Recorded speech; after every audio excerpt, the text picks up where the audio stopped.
அனைத்து தமிழ் உள்ளங்களுக்கும் வணக்கம். இது உங்கள் முதலும் நீ முடிவும் நீ. இந்த வீடியோ பார்க்கும் நண்பர்கள் இது வரைக்கும் நம்ம சேனலை சப்ஸ்கிரைப் பண்ணலனா மறக்காம சப்ஸ்கிரைப் பண்ணி எங்களுக்கு ஆதரவு கொடுங்க.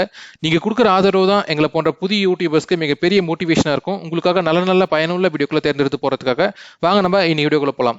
இன்னைக்கு நம்ம என்ன பார்க்க போறோம்னு பார்த்தீங்கன்னா, தமிழகம் முழுவதும் பயோமெட்ரிக் முறையில் ரேஷன் பொருட்கள் வழங்கும் பணி தற்காலிகமாக நிறுத்தப்படுகிறது அப்படின்ட்டு தமிழக அரசு அறிவிப்பு வெளியிட்டிருக்கு. அதோட முழு விவரத்தை தான் இந்த வீடியோவில் பார்க்க போறோம். வீடியோ ஸ்கிப் பண்ணாம பாருங்க. உங்க எல்லாருக்கும் தெரியும், அக்டோபர் 1ஆம் தேதி முதல் ஒரே நாடு ஒரே ரேஷன் திட்டம் தமிழகத்தில் அமல்படுத்தினாங்க. இதன் மூலம் பார்த்தீங்கன்னா, அந்த ரேஷன் கார்டில் இருக்கிற உறுப்பினர்கள் மட்டும்தான் பயோமெட்ரிக் முறையில் கைரேகையை வச்சா மட்டும்தான் அவங்களால ரேஷன் பொருட்களை வாங்க முடியும். இதனால வேற யாருமே அந்த ரேஷன் கார்டை பயன்படுத்த முடியாது. அது மட்டும் இல்லாம ஒரு ரேஷன் கார்டை வச்சு நீங்க எங்க வேணாலும் ரேஷன் பொருட்களை வாங்கிக்கலாம்.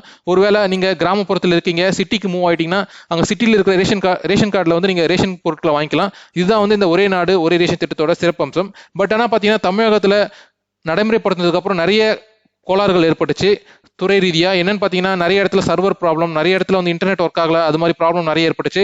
இதன் மூலம் பாத்தீங்கன்னா, மக்கள் ஒரு நாள் ஃபுல்லா வெயிட் பண்ணாலும் அவங்களுக்கு ரேஷன் பொருட்கள் வழங்க முடியாத நிலை தான் ஏற்பட்டு இருந்துச்சு.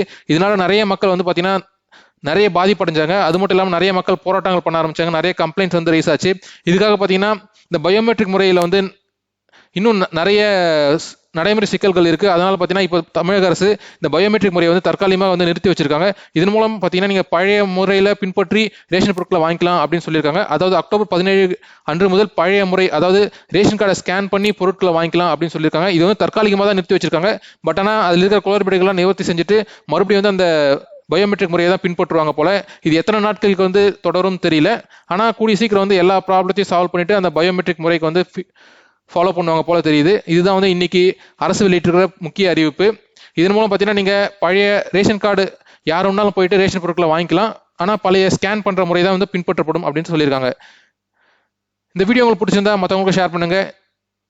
இந்த வீடியோ பற்றின கருத்துக்களை கமெண்ட் செக்ஷன்ல பதிவு பண்ணுங்க. மறக்காம லைக் பண்ணுங்க, சப்ஸ்கிரைப் பண்ணுங்க. நன்றி, வணக்கம்.